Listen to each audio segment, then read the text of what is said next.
بسم اللہ الرحمن الرحیم۔ السلام علیکم۔ ستارہ شام بائی آمنہ ریاض۔ منقسم مزاج تو خیر وہ ہمیشہ سے رہی تھی، لیکن اتنی بھی نہیں کہ فوراً انتقام کے لیے سوچنے لگے۔ ایسا پہلی بار ہی ہو رہا تھا کہ اس کے ذہن نے فوراً کوئی لاہ عمل ترتیب دینا شروع کر دیا تھا، یا شاید ہمیشہ ایسا ہی ہوتا تھا، تبھی تو آج وہ اس مقام پر تھی، اور اس مقام پر بھی وہ ہمیشہ سے تھی، بلا شرکت غیرے، ہر طرح کا اچھا برا فیصلہ کرنے کے لیے آزاد۔ بچپن سے وہ یہ دیکھتی آ رہی تھی کہ اسے ہمیشہ خاص مقام ملتا۔ اس کے باپ نے اسے یہی سکھایا تھا کہ وہ بہت خاص ہے، خوبصورتی اور ذہانت میں اس کا کوئی ثانی نہیں۔ اس کے فیصلے پتھر پر لکیر کی طرح ہیں جو مٹ نہیں سکتے، وقت کے ساتھ معدوم ہونے کا تو سوال ہی پیدا نہیں ہوتا۔ وہ رات کو دن کہنا چاہے تو دیگر افراد پر فرض ہے کہ وہ بھی رات کو دن مان لیں، اور دن کو رات کہہ دے تو کوئی اس سے بھی منحرف نہیں ہو سکتا۔ اس کی زبان سے ادا ہوا ہر لفظ سچا ہے۔ وہ معصومیت میں فرشتوں کو مات کرتی ہے۔ اب وہ فرشتوں کو مات کرتی تھی یا نہیں، لیکن اسے ایسا ہی لگنے لگا تھا۔ جو انسان اس طرح کی باتیں سنتا پروان چڑھا ہو، اس سے بھلائی کی توقع ذرا کم ہی کی جا سکتی ہے۔ جب سوتیلی ماں نے اس کے راستے میں حائل ہونے کی کوشش کی تو اس نے مہارت سے سوتیلی ماں کو پچھاڑ دیا۔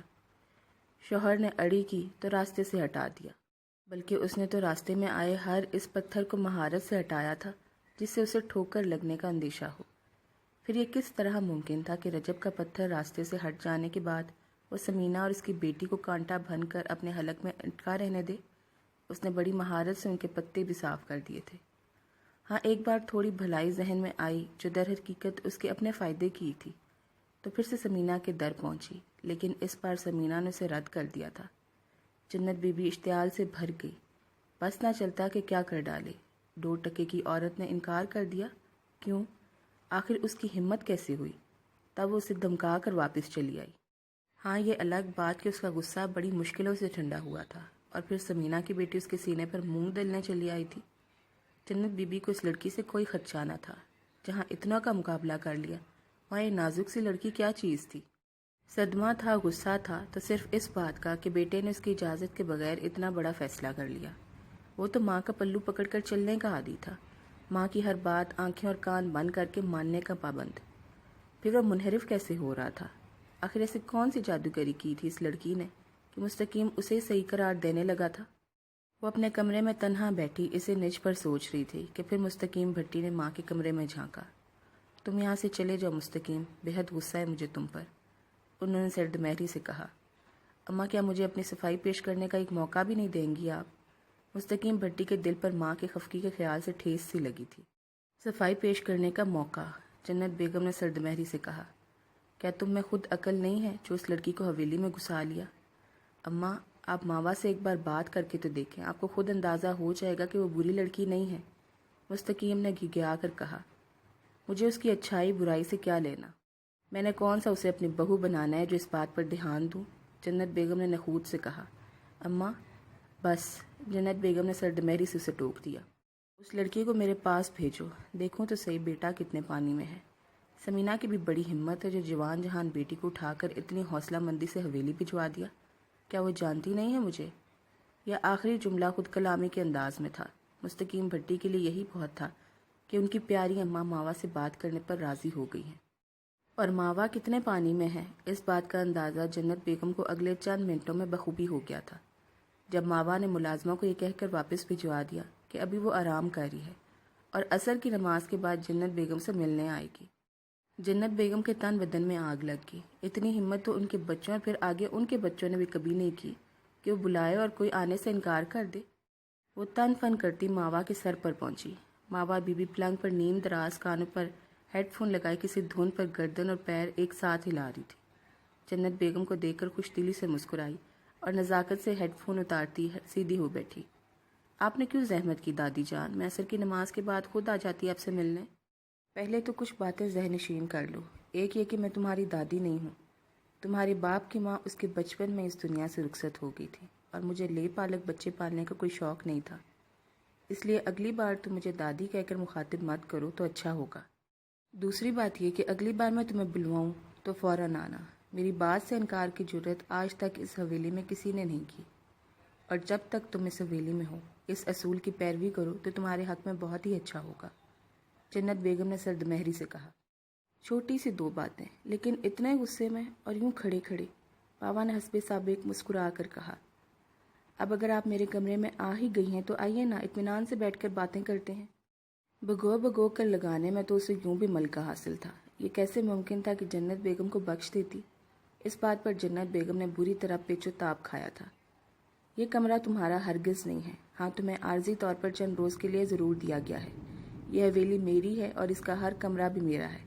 یہاں بیٹھنے کے لیے مجھے کسی کی دعوت یا اجازت کی ضرورت ہرگز نہیں ہے، جنت بیگم نے اسٹائلش سی کرسی پر بیٹھتے ہوئے کہا۔ اس کے چہرے پر مسکراہٹ واضح طور پر گہری ہوئی تھی، لیکن اس بار وہ خاموش رہی اور پلنگ کے کنارے پر ٹک کر جنت بیگم کے اگلی بات کا انتظار کرنے لگی۔ دیکھو لڑکی، جو بھی تمہارا نام ہے، جنت بیگم نے نخوت سے سر جھٹکا، مجھے تم سے کوئی لمبی چوڑی بات نہیں کرنی، صرف یہ جاننا چاہتی ہوں کہ تمہارے ارادے کیا ہیں، کس مقصد کے لیے آئی ہو تم حویلی میں؟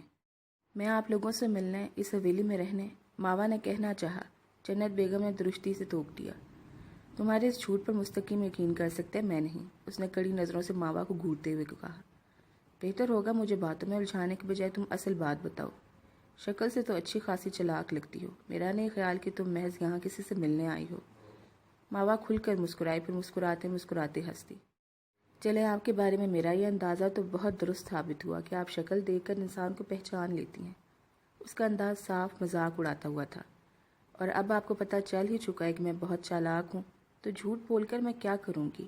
آپ صحیح سمجھ رہی ہیں، میں اس حویلی میں محض آپ لوگوں سے ملنے نہیں آئی، بلکہ مقصد کچھ اور ہے۔ وہ مزے سے بول رہی تھی۔ کیا یہ بہتر نہیں ہوگا کہ تم مختصر لفظوں میں وہی مقصد بیان کر دو؟ جنت بیگم نے سلگ کر کہا۔ اتنے سالوں کے بعد آخر تمہیں یا تمہاری ماں کو کیا سوجی کہ تمہیں اٹھا کر یہاں بھجوا دیا؟ آخر کوئی نہ کوئی مقصد تو ہوگا۔ ظاہر ہے، وہ حسب سابق مسکرائی۔ ویسے بھی اتنے مصروف دور میں اتنا فضول وقت کس کے پاس ہے کہ محض رشتہ داروں سے تعلق قائم رکھنے کو اتنی دور آتا پھرے؟ اس نے بنا کسی لگ لپٹے کہا۔ جنت بیگم کے چہرے کا رنگ بدلا تھا، اسے اتنی صاف کوئی کی توقع بھی نہیں تھی۔ تو پھر؟ مجھے اپنے دادا کی وراثت میں سے اپنے بابا کا حصہ چاہیے، وہ تو تمہیں نہیں مل سکتا، جنت بیگم نے مسکرانہ انداز میں کہا، کیونکہ تمہارا باپ اپنا حصہ پہلے وصول کر چکا ہے۔ کوئی ثبوت؟ ماوا نے تیکھے انداز میں پوچھا۔ تمہیں ثبوت دینے کی پابند نہیں ہوں میں، ثبوت تو آپ کو دینا پڑے گا، چاہے تو اسے چیلنج سمجھ لیں۔ تم بھی اسے چیلنج سمجھ لو، ڈھونڈ سکتی ہو تو خود ثبوت ڈھونڈ لو، مجھ سے تعاون کی امید مت رکھنا، جنت بیگم نے اٹھتے ہوئے کہا۔ ڈھونڈ تو میں لوں گی اور تعاون بھی آپ کو کرنا پڑے گا، اسپیشلی میرے بابا کے قاتل کے خلاف ثبوت ڈھونڈنے میں تو آپ کو ہی تعاون کرنا پڑے گا۔ جنت بیگم تڑپ کر پلٹی۔ کیا کہا تم نے؟ وہی جو آپ نے سنا، ماوا نے بے مروتی سے کہا اور جنت بیگم کے تاثرات کا بغور جانچا۔ جب آپ میرے ساتھ کوئی لحاظ مروت رکھنے کو تیار نہیں ہیں تو مجھے بھی فرشتہ نہ سمجھیں کہ میں تمیز سے پیش آؤں گی۔ میرے بابا کا قاتل کون ہے میں نہیں جانتی، لیکن آپ اور آپ کے بچے میرے شک کے دائرے میں سب سے پہلے آتے ہیں، تو ہمارے خلاف کوئی ثبوت ڈھونڈو گی۔ آپ نے میری بات غور سے نہیں سنی، شاید میں نے کہا میں قاتل کے خلاف ثبوت لینے آئی ہوں۔ اس ایک جملے میں اس نے بہت کچھ جتا دیا تھا۔ جنت بیگم کا پورا وجود پہلے حیرانی اور پھر غصے سے بڑبڑا کر جلنے لگا۔ اسے بری طرح ماوا کو گھورا، پھر تو مسکرانہ ہنسی ہنستی۔ تمہارے پاس صرف 4 دن ہیں، جو ڈھونڈنا ہے ڈھونڈ لو، ٹھیک چوتھے دن میں تمہیں اس حویلی سے باہر پھینکوا دوں گی۔ میرا دل چاہے گا تو میں 4 دن رکوں گی اور دل چاہے گا تو 4 مہینے۔ اتنا بڑا دعویٰ مت کرو لڑکی، منہ کے بل گرنے میں 1 منٹ ہی لگتا ہے۔ دوسروں کے راستے میں رکاوٹ کھڑی کر کے انہیں گرانے کا آپ کو بہت شوق ہے، لیکن افسوس اس پر آپ خود کو اوور ایسٹیمیٹ کر رہی ہیں۔ پہلی بار تمہارا جنت بیگم سے سامنا ہوا ہے، اس لیے اتنا اونچا اڑی ہو۔ چند روز کی بات ہے، سب سمجھ آ جائے گا۔ اور آپ کا سامنا آج تک جن لوگوں سے ہوا وہ بودے لوگ تھے۔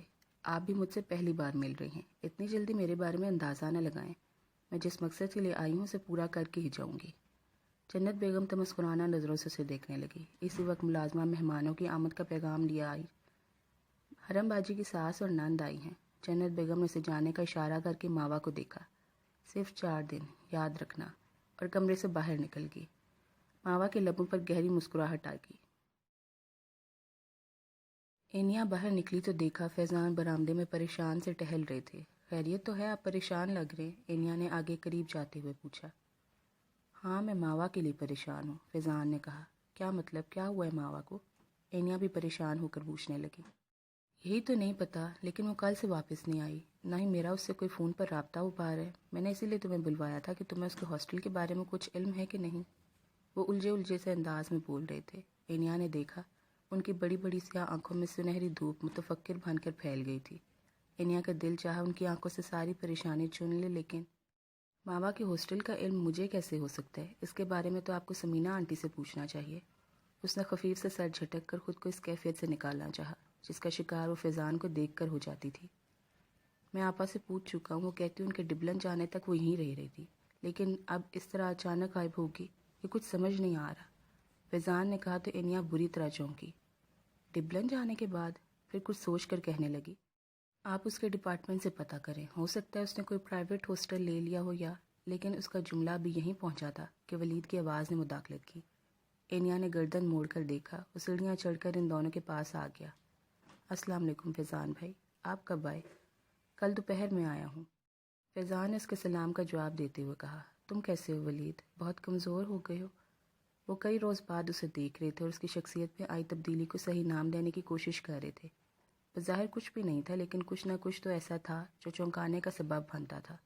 ولید کی رنگت میں واضح زردی گھلی ہوئی تھی اور آنکھوں کے گرد سیاہ ہلکے واضح نظر آ رہے تھے۔ بس پڑھائی کا برڈن بہت زیادہ ہو گیا فیضان بھائی، اچھا آپ سے پھر ملاقات ہوگی۔ انو تم ذرا آنا، مجھے کام ہے تم سے۔ اینیا نے ایک معذرت خواہانہ نظر فیضان پر ڈالی اور ولید کے پیچھے چل دی۔ جنت بیگم کے غصے کی انتہا نہیں رہی تھی جب اس نے ماوا کو ڈرائنگ روم میں آتے دیکھا۔ ماوا نہ صرف یہ کہ بنا اجازت اندر آ گئی تھی، بلکہ اس نے بڑے اعتماد کے ساتھ اپنا تعارف بھی کروا دیا تھا، اور اب وہ ٹانگ پر ٹانگ رکھے، دل جلانے والی مسکراہٹ لبوں پر سجائے، مزے سے بیٹھی باتیں اٹھا رہی تھی۔ آپ نے کبھی بتایا ہی نہیں کہ آپ کے بڑے بیٹے کا انتقال ہو چکا ہے، حرم کی ساس نے روئے سخن جنت بیگم کی طرف منہ موڑتے ہوئے کہا۔ ایکچولی بابا کی وفات کے بعد ممی مجھے اپنے بھائی کے پاس دبئی لے گئی تھی۔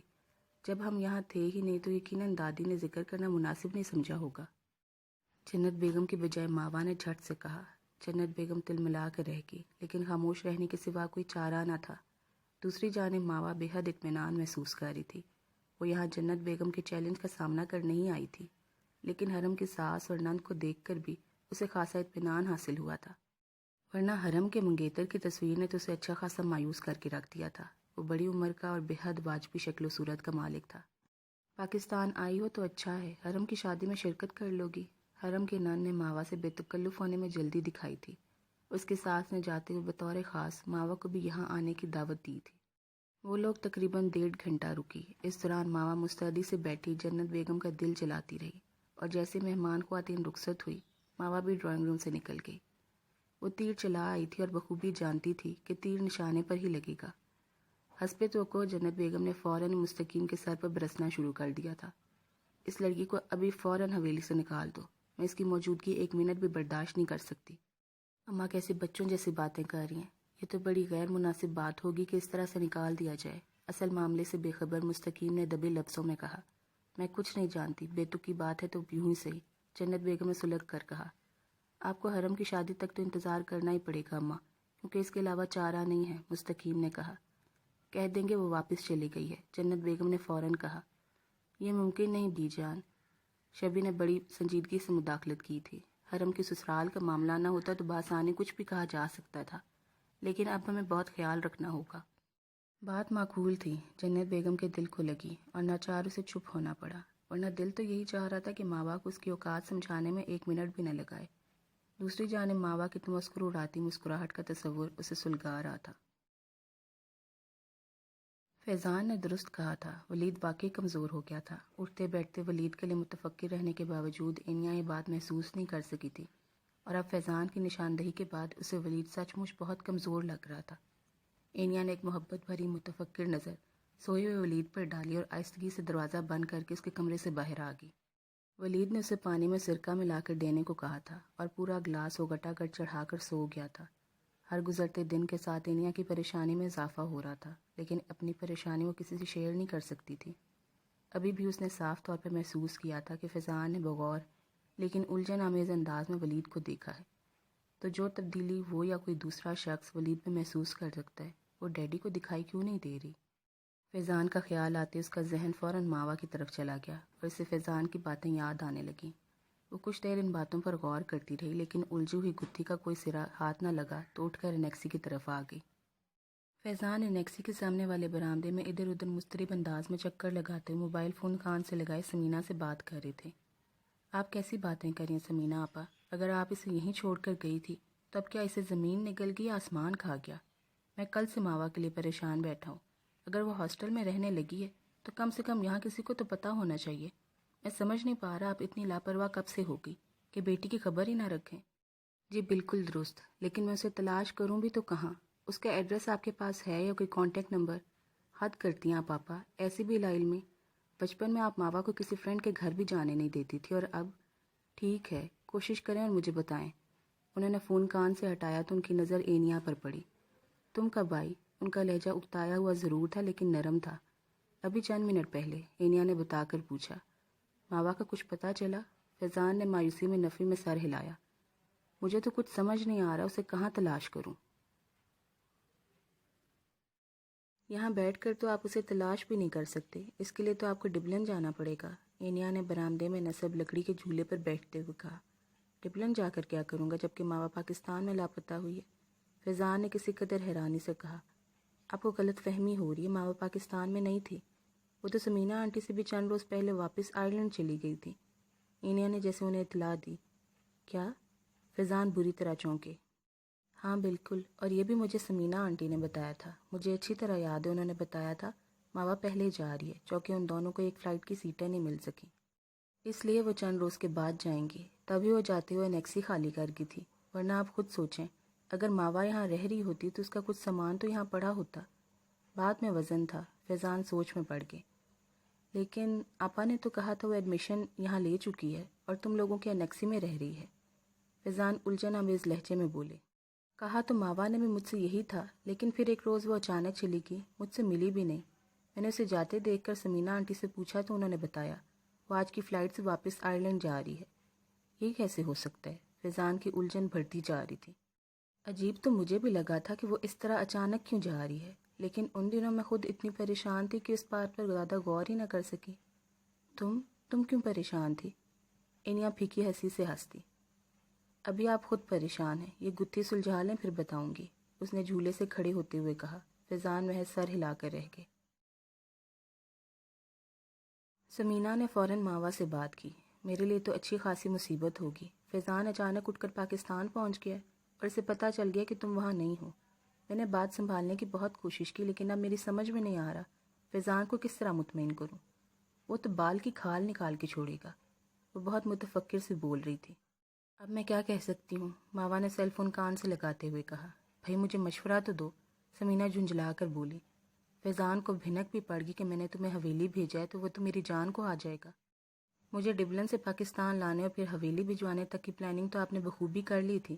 اب فیضان ماما کو مطمئن کرنے کی ترکیب بھی خود ہی سوچیں، کم سے کم اس معاملے میں مجھ سے کسی تعاون کی امید نہ رکھیں تو بہت اچھا ہوگا، ماوا نے ڈو ٹوک کہا۔ لیکن ماوا میں اکیلی کیسے بات سنبھالوں؟ جب میں یہاں اکیلی بہت سارے مسائل کا سامنا کر سکتی ہوں تو آپ اکیلی بات کیوں نہیں سنبھال سکتی؟ ماوا کے انداز میں تلخی تھی، اور ویسے بھی اس پہلو پر بھی آپ کو پہلے سے سوچ کر رکھنا چاہیے تھا۔ تم کبھی کبھی حد کر دیتی ہو ماوا، اتنی لاتعلق ہو جاتی ہو جیسے مجھ سے اس سارے معاملے سے تمہارا کوئی واسطہ ہی نہیں ہے۔ واسطہ ضرور ہے ممی، لیکن آپ نے اس سارے معاملے کو میرے لیے اتنا کمپلیکیٹڈ بنا دیا کہ میری پوزیشن بہت عجیب سی لگتی ہے، ماوا نے سردمہری سے کہا۔ سمینہ چند لمحے چپ سی رہ گئی۔ اس سے قبل کہ ماوا کوئی جواب دیتی، اسے اپنے عقب میں کسی کی موجودگی کا احساس ہوا۔ وہ جلدی سے پلٹی اور جنت بیگم کو دیکھ کر پل بھر کے لیے گھڑبڑا گئی، لیکن اگلے ہی لمحے مطمئن ہوگی کہ جنت بیگم کے انداز سے لگتا تھا وہ ابھی ابھی کمرے میں داخل ہوئی ہیں۔ میں آپ سے پھر بات کروں گی۔ اس نے فون بند کرنے میں ایک پل صرف نہیں کیا، اس کی نظریں جنت بیگم پر تھیں۔ آپ نے دوبارہ زحمت کی، اس بار تو مجھے بلوا لیا ہوتا۔ اس کا انداز سادہ سا تھا۔ میں تمہیں صرف یہ بتانے آئی ہوں کہ اگر تمہاری آج کی حرکت پر میں نے کوئی رد عمل ظاہر نہیں کیا تو تم اسے میری کمزوری ہرگز نہ سمجھو۔ اوکے فائن، اور کچھ؟ ماوا نے مکھی اڑانے والے انداز میں ہاتھ چہرے کے آگے لہراتے ہوئے پوچھا۔ تم انتہائی بدتمیز اور بد تہذیب لڑکی ہو۔ جنت بیگم نے دانت یوں کچکچائے گویا یقین ہو دانتوں تلے ماوا کی گردن ہے۔ اوہ ہولڈ آن، اتنی بھی بدتمیز یا بد تہذیب نہیں ہوں۔ اس کا انداز دوستانہ ہو گیا۔ دراصل میں آپ کو بری بہت لگتی ہوں، تب بھی آپ میری کوئی بات برداشت نہیں کر پا رہی ہیں۔ یس دادی جان، اس سارے معاملے کو جنگ کی طرح ہینڈل نہ کریں تو بہتر ہے۔ میں یہاں اپنا حق لینے آئی ہوں، اس کی ڈیمانڈ کرنا تو بہرحال میرا حق بنتا ہے۔ مجھے باتوں میں مت الجھاؤ اور میری بات کان کھول کر سن لو۔ حرم کی شادی میں اگر تمہاری وجہ سے کوئی بدمزگی ہوئی تو میں تمہارا برا حشر کر دوں گی، اور شادی کے بعد تو میں ویسے بھی تمہیں حویلی سے باہر پھینکوا دوں گی۔ جنت بیگم کا انداز تنبیہی تھا۔ ماوا کا مفاہمت آمیز رویہ بھگ سے اڑ گیا۔ آپ نے تو 4 دن بعد کے بارے میں بھی یہی کہا تھا۔ وہ جان بوجھ کر زور سے بولی، کیونکہ جنت بیگم اپنی بات مکمل کر کے کمرے سے باہر نکل گئی تھی۔ جلال نے شبی کے سوالوں سے تو پیچھا چھڑا لیا، لیکن خود یہ گتھی کسی طرح سلجھا نہ پا رہا تھا کہ ماوا حویلی میں کیا کر رہی ہے۔ اس نے کئی بار کوشش کی کہ کسی طرح ماوا سے بات کرنے کا موقع مل جائے، لیکن ایسی صورتحال بن ہی نہ پا رہی تھی۔ ایک تو حویلی میں اتنے لوگ تھے کہ کسی کی نظروں سے بچ کر بات کر پانا ممکن ہی نہ تھا۔ دوسرا، ماوا کبھی تنہا نظر نہ آتی تھی۔ وہ عموماً حرم، تنویہ، نمل میں سے کسی کے ساتھ دکھائی دیتی۔ تھک ہار کر جلال نے رات کے وقت اس کے کمرے میں جانے کا سوچا، گو کہ یہ بہت بڑا رسک تھا۔ کوئی دیکھ لیتا تو وہ بری طرح پھنس جاتا، مگر سچ تو یہ تھا کہ اس کے بغیر گزارا بھی نہ تھا۔ لہٰذا رات کے پچھلے پہر جب اسے یقین ہو گیا کہ حویلی کے تمام مکین سو چکے ہیں، اس نے ماوا کے دروازے پر آہستگی سے دستک دی۔ اگلی دستک اس نے زوردار دی تھی، تیسری دستک اس سے بھی زیادہ۔ زوردار آواز سنسان راہدری میں گونجی۔ جلال بے اختیار پچھتایا۔ اسی وقت ماوا کے کمرے کی لائٹیں جل اٹھیں۔ چند لمحے کے فرق سے اس نے تیزی سے دروازہ کھولا، لیکن جھری سے بنا کر باہر جھانکا۔ جلال نے ایک لمحہ بھی ضائع کیے بنا دروازے پر ہاتھ رکھ کر تیزی سے اور پوری قوت سے دھکیلا اور اندر داخل ہو کر اسی صورت سے دروازہ بند کر دیا۔ تم یہاں کیا کر رہی ہو جلال؟ ماوا سپٹا گئی۔ یہی تو میں تم سے پوچھنے آیا ہوں کہ تم یہاں کیا کر رہی ہو، جلال نے دبی آواز میں لیکن زور دے کر کہا۔ یہ بات صبح بھی ہو سکتی ہے، ماوا نے کہا۔ میں اچھی طرح جانتا ہوں صبح بھی تم بات کرنے کا موقع نہیں دو گی۔ سارا وقت جان بوجھ کر تم حرم لوگوں کے ساتھ لگی رہتی ہو تاکہ مجھ سے بات کرنے کا موقع نہ مل سکے۔ جلال اتنا بھی بے وقوف نہیں ہے جتنا لگتا ہے، ماوا نے بے اختیار سوچا۔ اب تم یہاں آرام سے بیٹھ جاؤ اور مجھے تفصیل سے بتاؤ کہ یہ سب کیا ہے، جلال نے کہا۔ ماوا تھکے ہوئے انداز میں پلنگ کے کنارے پر ٹک گئی۔ اسے یقین ہو چکا تھا کہ جلال کے سوالوں سے بچنا ناممکن ہے۔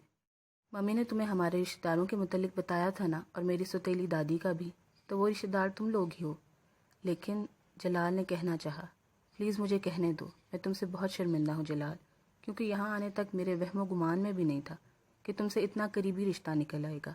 میں تو یہاں اپنے بابا کی جائیداد کا مطالبہ کرنے آئی تھی اور ان کے قاتل کا سراغ ڈھونڈنے، لیکن اس کے خوبصورت چہرے پر ادھوری نیند تحریر تھی۔ کھلے ہوئے بال بے ترتیبی سے چہرے کے اطراف میں بکھرے تھے۔ اس نے لمبی قمیض کے ساتھ چیک دار ٹراؤزر پہن رکھا تھا، اور اس حلیے میں بھی وہ اتنی دلکش لگ رہی تھی کہ اس کے چہرے سے نظریں ہٹانے کو دل نہیں چاہتا تھا۔ اس میں شرمندہ ہونے کی تو کوئی بات نہیں، جلال نے فکر مندی سے کہا۔ مجھے تو یہ سمجھ میں نہیں آ رہا کہ میں اب دادی جان کو کس طرح مناؤں گا۔ جہاں تک میں اندازہ لگا پایا ہوں وہ تمہیں کچھ خاص پسند نہیں کرتی۔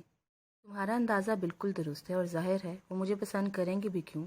میں انہی سے جائیداد کا مطالبہ کر رہی ہوں اور قاتل کے خلاف ثبوت کا بھی، ماوا نے کہا۔ جائیداد میں حصہ تو خیر وہ تمہیں دے دیں گی، لیکن قاتل کے خلاف ثبوت؟ معاف کرنا، تمہارا شک بے بنیاد ہے، کیونکہ اس حویلی میں کوئی تمہارے باپ کا قاتل نہیں ہے۔ جلال کا لہجہ پوری یقین تھا۔ ماوا کو اس کا یقین توڑنا اچھا نہیں لگا۔ تم جاؤ جلال، کسی کو پتہ چل گیا تم اس وقت میرے کمرے میں ہو تو نہ جانے کیا سوچے گا۔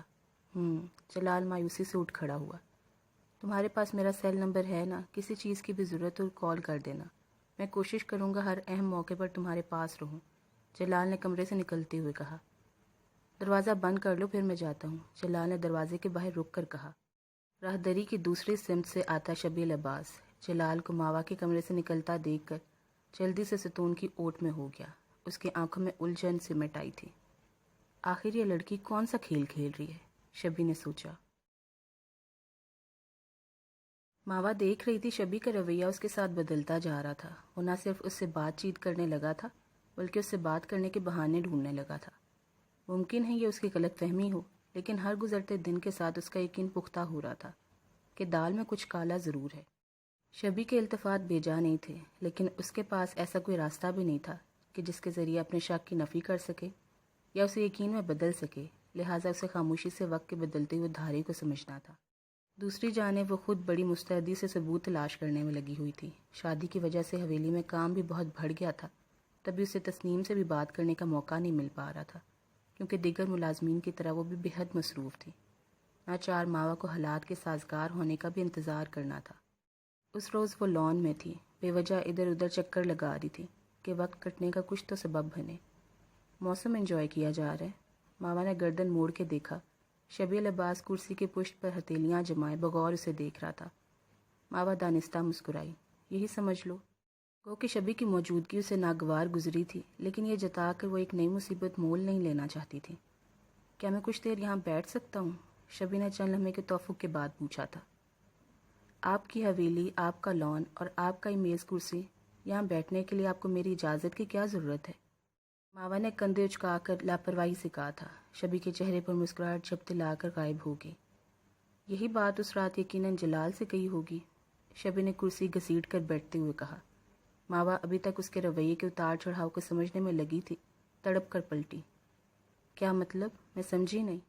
ماوا نے اپنے گھبراہٹ پر قابو پانے کی کوشش کرتے ہوئے کہا تھا۔ اس میں ناسمجھی کی کیا بات ہے؟ سادہ سا سوال ہی تو پوچھا ہے، شبی نے مسکرا کر کہا، لیکن حقیقتاً اس کے اعتماد کو ہلا کر رکھ دیا تھا۔ لیکن وہ بھی ماوا تھی، اپنے نام کی طرح منفرد اور بلا کی پر اعتماد۔ کیا یہ بہتر نہیں ہوگا کہ تم مجھ سے سیدھے لفظوں میں بات کرو؟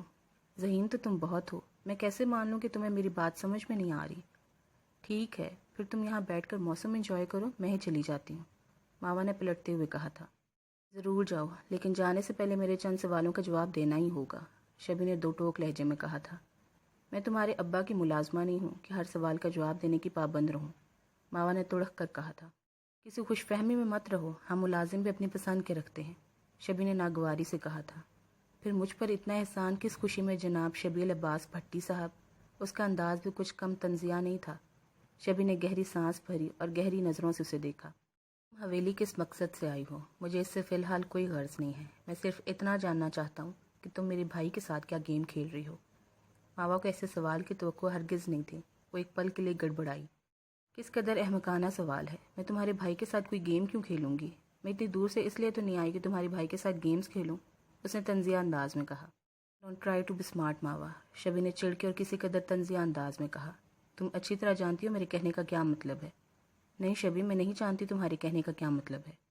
ٹھیک ہے، اگر تم چاہتی ہو میں صاف لفظوں میں بات کروں تو ایسا ہی صحیح۔ مجھے صرف اتنا بتاؤ، اس رات جلال کو تم نے اپنے کمرے میں کیوں بلایا تھا؟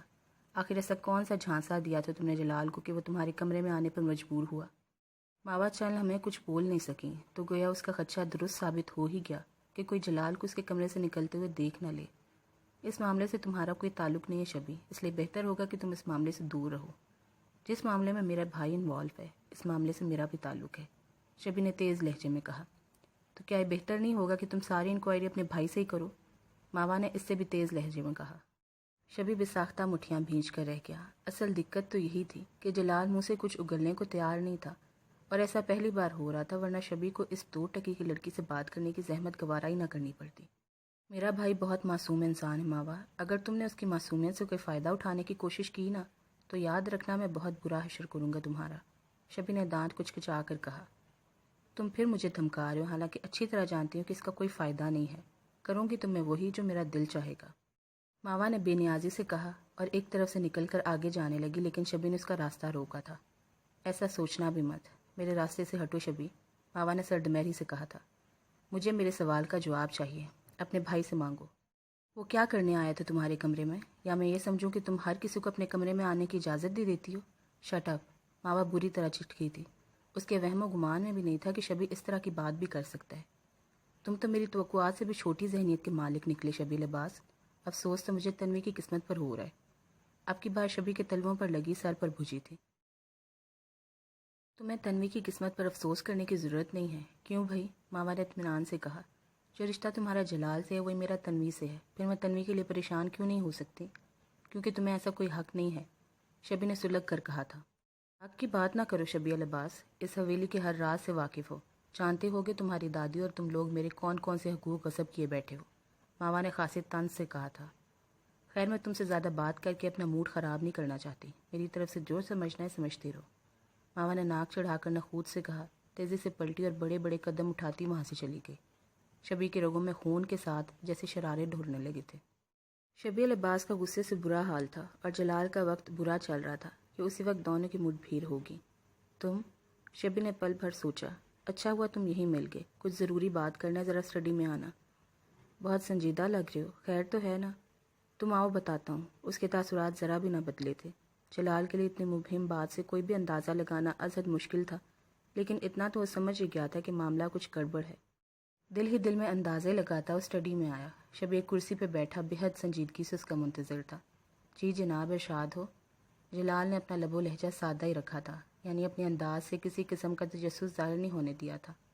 شبی نے ابرو چکا کر پہلے گہری نظروں سے اسے دیکھا، پھر بیٹھنے کا اشارہ کرتے ہوئے بولا، میں جو پوچھوں گا اس کا ٹھیک ٹھیک جواب دینا، ٹال مٹول نہیں چاہیے مجھے۔ ہوا کیا یار؟ جلال نے الجھ کر پوچھا تھا۔ ماوا تمہاری کیسی دوست ہے؟ آئی مین از شی یور گرل فرینڈ؟ جلال سپٹا گیا اور سپٹاہٹ اس کے چہرے پر بھی صاف دکھائی دے رہی تھی۔ یہ کیسا سوال ہے، تم جانتے ہو؟ میں نے کہا تھا نا جلال، کوئی ٹال مٹول نہیں، شبی نے تیز لہجے میں کہا۔ ماوا میری اچھی دوست ہے شبی، گرل فرینڈ نے۔ جلال کو فوری طور پر اور کچھ نہیں سوجا تو یہی کہہ دیا۔ تو اپنی اچھی دوست کے کمرے میں تم آدھی رات کو کیا کرنے گئے تھے؟ شبی نے دائیں ٹانگ بائیں پر رکھتے ہوئے کہا۔ جلال کا دماغ بھگ سے اڑ گیا۔ وہ میں دراصل، شبی ایسی کوئی بات نہیں ہے جو تم سمجھ رہے ہو۔ پھر کیسی بات ہے، تم سمجھا دو، شبی نے سابقہ انداز میں کہا۔ ویسے اگر ٹائم پاس کے لیے گئے تھے تو بھی مجھے کوئی اعتراض نہیں ہے، شبی نے ایک دم پینترا بدلتے ہوئے کہا تھا۔ کیا مطلب؟ جلال نے قدر ناگواری سے اسے دیکھا۔ مطلب یہ کہ لڑکی تو اچھی ہے، یعنی پیکنگ تو اچھی لگتی ہے۔ شبی کیا فضول بکواس کر رہی ہو؟ اس میں فضول بکواس تو کچھ بھی نہیں ہے۔ تم تو اس طرح بھڑکے ہو جس طرح میں نے اس کے کمرے میں جانے کی اجازت مانگ لی ہو۔ جلال بے ساختہ مٹھیاں بھینچ کر رہ گیا۔ اس کی غیرت پہ تازیانہ پڑا تھا، خون رگوں میں ابلنے لگا۔ ایک شریف لڑکی کے بارے میں تمہیں ایسی بات کرتے ہوئے سوچنا چاہیے، اس نے بمشکل ضبط کرتے ہوئے کہا تھا۔ وجہ؟ شبی نے کندھے اچکا کر پوچھا تھا۔ وہ شریف لڑکی ہے شبی، ہر کسی کے بارے میں تم اس طرح منہ پھاڑ کر کچھ بھی کہہ دیتے ہو، کم سے کم کبھی تو سوچا کرو۔ میں ہمیشہ سوچ سمجھ کر ہی بولتا ہوں، شبی نے گہری نظروں سے اسے دیکھتے ہوئے کہا۔ سوچ میں یہ رہا ہوں کہ تم اس لڑکی کے بارے میں اتنے ایموشنل کیوں ہو رہے ہو؟ اتنی جذباتیت کا مظاہرہ یا تو انسان بہن کے معاملے میں کرتا ہے یا پھر گرل فرینڈ کے معاملے میں۔ شبی پلیز یار، کیا ہم کسی اور ایشو پر بات نہیں کر سکتے؟ نہیں، کیونکہ مجھے اسی ایشو پر بات کرنی ہے۔ لیکن کیوں؟ سیدھی سی بات ہے، میں نے تمہیں آدھی رات کے وقت اس کے کمرے سے نکلتے ہوئے دیکھا ہے۔ جو لڑکا لڑکیوں سے کوسوں دور بھاگتا ہو، اس کا ایسی حرکت کرنا غیر معمولی لگتا ہے نا؟ محبت کا معاملہ ہے تو بھی بتا دو، ورنہ اس لڑکی کی شرافت پہ تمہیں یوں بھی مشکوک ہوں۔ کمرے میں بلانے کے پیسے لیے ہیں تب بھی بتا دو، تھوڑا بہت میں بھی۔ بکواس بند کرو شبی، تمہیں کوئی حق نہیں ہے کہ میری بیوی کے بارے میں اس طرح کی گھٹیا باتیں کرو، جلال نے ایک دم خود پر ضبط کھوتے ہوئے کہا تھا۔ شبی گو کہ اس سے کسی بھی قسم کے انکشاف کی توقع کر رہا تھا، لیکن اس انکشاف پر ہکا بکا ہو کر اس کی شکل دیکھنے لگا تھا۔ فیضان عجیب الجھن کا شکار تھے۔ حالات کچھ کہہ رہے تھے، سمینہ آپا کا بیان کچھ اور تھا، جبکہ اینیا کی باتیں کسی اور ہی حقیقت کو آشکار کر رہی تھی۔ بلکہ حقیقت بھی کیا آشکار کرنا تھی، بس یوں تھا کہ الجھن بڑھتی جا رہی تھی۔ فیضان بھول گئے کہ پاکستان کس کام سے آئے تھے۔ انہیں صرف ماوا کی تلاش تھی، جس کے بارے میں سمجھ نہیں آ رہا تھا کہ اسے زمین نے گل گیا، آسمان کھا گیا۔ دوسری جانب سمینہ آپا کا رویہ بھی قدرے حیران کن تھا۔ وہ ماوا کے لیے پریشانی کا اظہار کر رہی تھی، لیکن یہ پریشانی اس حد تک نہیں تھی جس کی توقع کسی گمشدہ بیٹی کی ماں سے کی جا سکتی ہے۔ گویا سراغ کم تھے، سوال اور الجھنیں زیادہ۔ تمام تر پریشانیوں کے باوجود کاروباری معاملات میں دلچسپی لینا ان کی مجبوری تھی، سو صبح کے نکلے شام 6 بجے واپس آئے تھے۔ خدا معلوم اینیا کو ان کی آمد و رفت کے اوقات کار کی خبر کیسی ہو جاتی تھی۔ جب تک وہ فریش ہو کر باہر آئے، اینیا ملازمہ کے ہاتھ کافی اور سنیکس بھجوا چکی تھی۔ فیضان کی بھوک جاگ اٹھی، دل نہ ہونے کے باوجود انہوں نے رغبت سے کھایا۔ پھر جب تنہا بیٹھ کر اوٹ پٹانگ خیال ستانے لگے تو کافی کا مگ لے کر باہر نکل آئے۔ شام کے آسمان پر پرندوں کی قطاریں گزر رہی تھیں، پودوں سے ٹکراتی ہوئی ہوا میں نامانوس لیکن بھلی سی خوشبو کا احساس رچا تھا۔ فیضان نے دیکھا اینیا مگن سے اپنے لان میں پانی لگا رہی تھی۔ فیضان بے ساختہ یکٹک اسے دیکھنے لگے۔ ہلکے زرد رنگ کے لباس میں وہ نوخیز کلی سے محسوس ہوتی تھی۔ اپنے کاندھوں تک آتے بالوں کو ڈھیلے سے جوڑے میں باندھ رکھا تھا۔ ہوا سے کچھ لٹیں بار بار چہرے کے اطراف میں بکھر جاتی تو وہ انہیں بیزاری سے کانوں کے پیچھے اڑس لیتی۔ فیضان اسے بے خودی سے دیکھتے رہے۔ وہ خود ان کے راستے میں آئی تھی۔ کوئی سطحی سی ذہنیت رکھنے والے مرد ہوتے تو فائدہ اٹھانے میں ذرا سا بھی وقت ضائع نہ کرتے، لیکن خوش قسمتی سے وہ ایسے ہرگز نہ تھے۔ زندگی نے جب بھی کبھی موقع دیا کنی کترا کر بچ نکلے تھے۔ اب بھی یہی کیا۔ اس سے قبل کہ دل کسی ضد پر آمادہ ہوتا، انہوں نے نظریں ہی پھیر لیں۔ مبادہ کسی ضدی بچے کی طرح مچلتے دل کو ٹالنے کا حوصلہ ہی نہ رہے۔ واپس پلٹنے کا ارادہ کر ہی رہے تھے کہ انیا کی نظر ان پر پڑ گئی۔ نظریں ملتے ہوئے خفیف سا مسکرائی اور پانی کا پائپ احتیاط سے کیاری میں رکھ کر ان کی طرف آ گئی۔ ماوا کا کچھ پتہ چلا؟ اس نے قریب آتے ہوئے پوچھا۔ فیضان نے مایوسی سے نفی میں سر ہلا دیا۔ او، انیا مایوس ہو کر پھر بولی، میں نے آپ سے کہا تھا سمینا آنٹی سے پوچھیں۔ پوچھا ہے لیکن ان کے پاس بھی کوئی جواب نہیں ہے، وہ خود پریشان ہیں۔ دل میں بہت سے خدشات ہونے کے باوجود انہیں بہن کی پوزیشن تو کلیئر کرنا ہی تھی، سو کہہ دی۔ عجیب بات ہے، انیا نے کہا، سمینا آنٹی نے مجھے خود کہا تھا کہ ماوا ڈبلن جا رہی ہے۔ پھر کچھ سوچ کر بولی، اگر آپ کو برا نہ لگے تو ایک بات کہوں؟ ضرور، لیکن ایسی بات کیا ہے جس کے لیے بطور خاص اجازت لینا پڑے؟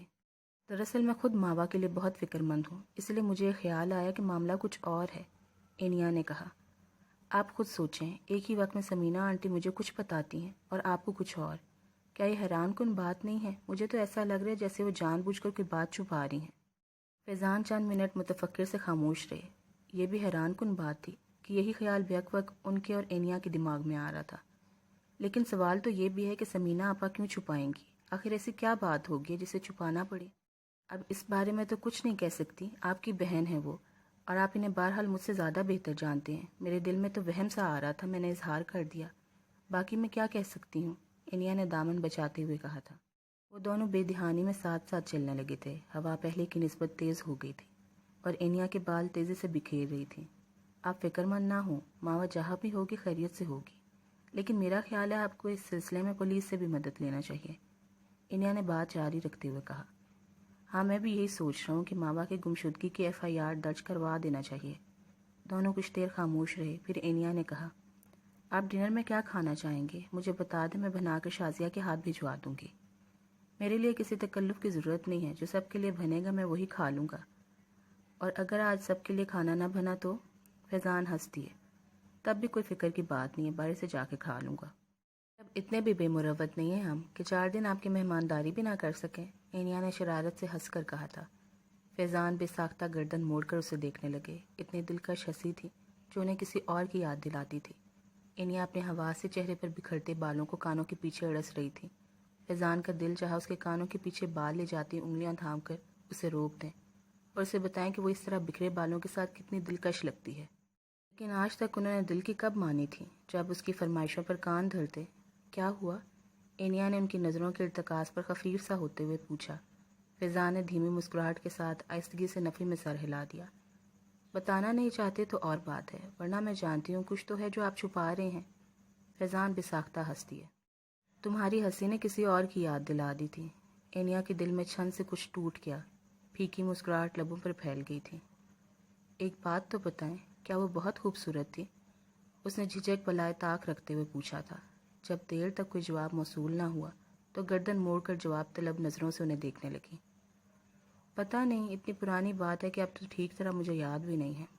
یہ تو خیر آپ مجھے ٹال رہے ہیں، ورنہ انسان اپنی پہلی محبت کبھی نہیں بھولتا۔ تو کیا میں امید رکھوں کہ تم بھی ہمیشہ مجھے یاد رکھو گی؟ فیضان کے لبوں سے بے ساختہ پھسل گیا۔ اگلے لمحے وہ کہہ کر پچھتائے۔ انیا کے چہرے پر سایہ سے لہرا گیا۔ آئی ایم سوری انیا، میرے کہنے کا یہ مطلب ہرگز نہیں تھا کہ، فیضان نے فوراً وضاحتی لہجے میں کہا، آپ کے کہنے کا جو بھی مطلب تھا، میں صرف اتنا جانتی ہوں کہ سچ مچ میں آپ کو کبھی نہیں بھولوں گی، اور میں یہ بھی چاہتی ہوں کہ آپ بھی مجھے یاد رکھیں۔ کیا آپ مجھے یاد رکھیں گے؟ اس نے بہت آس سے پوچھا تھا۔ مجھے کچھ کام ہے انیا، میں چلتا ہوں، فیضان نے اس کا سوال نظر انداز کرتے ہوئے کہا۔ انداز ایسا تھا جیسے بہت جلدی میں ہو اور اس کی بات سنی ہی نہ ہو۔ کم سے کم اس بار تو میرے سوال کا جواب دیتے جائیں، انیا نے بغیر پلٹے التجا کی تھی۔ تم جانتی ہو انیا، تمہاری اور میری عمروں میں کتنا فرق ہے؟ فیضان نے تیزی سے پوچھا تھا۔ 15 سال 4 مہینے 3 دن، انیا نے سرعت سے کہا تھا۔ نہیں، 18 سال 4 مہینے 3 دن، فیضان کے لہجے میں جھنجھلاہٹ تھی۔ دانیال بھائی سے کچھ ہی سال چھوٹا ہوں گا، اور آپ کو خود سے اتنی چھوٹی عمر کی لڑکی میں کوئی دلچسپی نہیں ہے، انیا نے تیزی سے ان کا جملہ اچک لیا۔ یہی کہا تھا نا آپ نے ماوا سے؟ کتنی عجیب بات ہے نا۔ میں نے اپنی اور آپ کی عمروں کا حساب اس لیے رکھا کیونکہ میں آپ سے محبت کرتی ہوں، لیکن جب آپ کو مجھ سے کوئی دلچسپی ہی نہیں ہے تو آپ اتنا حساب کتاب کس لیے رکھے ہوئے ہیں؟ فیضان بجا طور پر لاجواب ہوئے تھے۔ یہ تو انہوں نے خود بھی نہیں سوچا تھا۔ حیران ہو رہے ہیں نا کہ آپ کو یہ خیال کیوں نہیں آیا؟ میں بتاؤں؟ کیونکہ آپ کے دل میں بھی کہیں نہ کہیں میرا خیال موجود ہے جسے آپ جھٹکتے رہتے ہیں اور خود سے بھی اعتراف کرنا نہیں چاہتے۔ اتنا حقیقت پسندانہ تجزیہ تھا کہ فیضان اس بار بھی کچھ نہ بول سکے۔ دونوں کے درمیان خاموشی کا طویل وقفہ حائل ہوا تھا۔ کچھ تو کہیں اور کچھ نہیں تو میری غلط فہمی دور کر دیں۔ اس طویل ہوتی خاموشی کو اینیا نے توڑا تھا۔ یہ وقتی کشش ہے اینیا، اور کچھ نہیں، فیضان نے بالآخر کہا۔ دانیال بھائی بتا رہے تھے انہوں نے تمہارے لیے کوئی لڑکا دیکھا ہے، بہت تعریف کر رہے تھے اس کی۔ میں دعا کروں گا تمہارا لائف پارٹنر تمہیں بہت خوش رکھے۔ جب میں تمہارے سامنے نہیں ہوں گا تو تمہیں یاد بھی نہیں رہوں گا، تم بہت آرام سے مجھے بھول جاؤ گی۔ فیضان دوسرے صنف میں دیکھتے ہوئے ٹھہر ٹھہر کر بول رہے تھے۔ کیا آپ زریں کو بھول چکے ہیں؟ اتنے سال گزرنے کے بعد کیا آپ انہیں یاد نہیں کرتے؟ کیا آپ کی ان سے محبت وقتی کشش تھی؟ اینیا نے تیز لہجے میں ان کی بات کا تائید کی۔ آپ کہہ رہے ہیں میں آرام سے آپ کو بھول جاؤں گی اور ساری زندگی ایک کم عمر کسی لڑکے کے چہرے میں آپ کا چہرہ تلاش کرتی رہوں گی، ٹھیک ویسے ہی جیسے آپ میرے چہرے میں زریں کا چہرہ تلاش کرتے ہیں۔ اینیا بولتے ہوئے جیسے ہانپنے لگی تھی، اس کی آنکھوں میں نمی بھی دکھائی دیتی تھی۔ فیضان اس کے رد عمل پر ہکا بکا رہ گئے تھے۔ اینیا میرا مطلب وہ نہیں تھا، انہوں نے کہنا چاہا۔ آپ کا کبھی بھی وہ مطلب نہیں ہوتا جو اتفاق سے آپ کہنا چاہتے ہیں۔ اینیا کے لہجے میں گہرا طنز تھا۔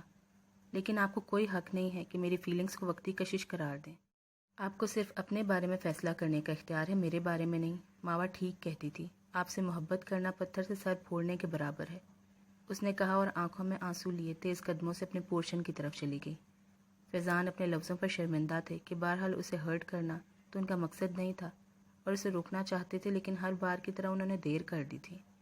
پتہ نہیں اپنی زندگی کے ہر اہم معاملے میں وہ اسی طرح دیر کیوں کر دیتے تھے۔ یہ کیا مذاق ہے جلال؟ چند منٹ کے بعد جب بے یقینی کا جھٹکا ذرا ہلکا ہوا تو شبی نے کہا، مذاق نہیں ہے، میں 100% سنجیدہ ہوں۔ جلال نے نظریں چراتے ہوئے کہا تھا۔ جذباتیت میں حقیقت تو اگل گیا تھا، لیکن پچھتا بھی رہا تھا کہ اتنی جلدی اس راز میں کسی کو شریک نہیں کرنا چاہیے تھا۔ میں نے انگلینڈ جانے سے پہلے ماوا سے نکاح کر لیا تھا، سوچا تھا مناسب وقت آنے پر سب کو بتا دوں گا، لیکن یہ سب کیسے ہوا؟ تم تو کہتے تھے وہ تمہاری صرف اچھی دوست ہے۔ ہاں کہتا تھا، جلال نے آہستگی سے اس بات میں سر ہلاتے ہوئے کہا، لیکن یہ دوستی کب محبت میں بدل گئی مجھے خود پتہ نہیں چلا۔ یہ اس محبت کے مرض میں صرف تم مبتلا ہو یا وہ لڑکی بھی ایسا کوئی دعویٰ کرتی ہے؟ ظاہر ہے ہم دونوں ایک دوسرے سے محبت کرتے ہیں، تبھی تو بات نکاح تک پہنچی، ورنہ یک طرفہ محبت میں معاملات اتنا نہیں بڑھتے۔ محبت، شبی نے زہر خند اچھالی۔ یہ لفظ مجھے اس دور کی یاد دلاتا ہے جب ہمارے بزرگوں کے بزرگ بھی ہماری عمروں کے ہوں گے۔ فی زمانہ ایسے کسی جذبے کا کوئی وجود نہیں ہے۔ تم نے اس جذبے کی خوبصورتی کو کبھی محسوس نہیں کیا تو اس کا یہ مطلب ہرگز نہیں ہے کہ کسی دوسرے کی فیلنگز کو بیکار سمجھو۔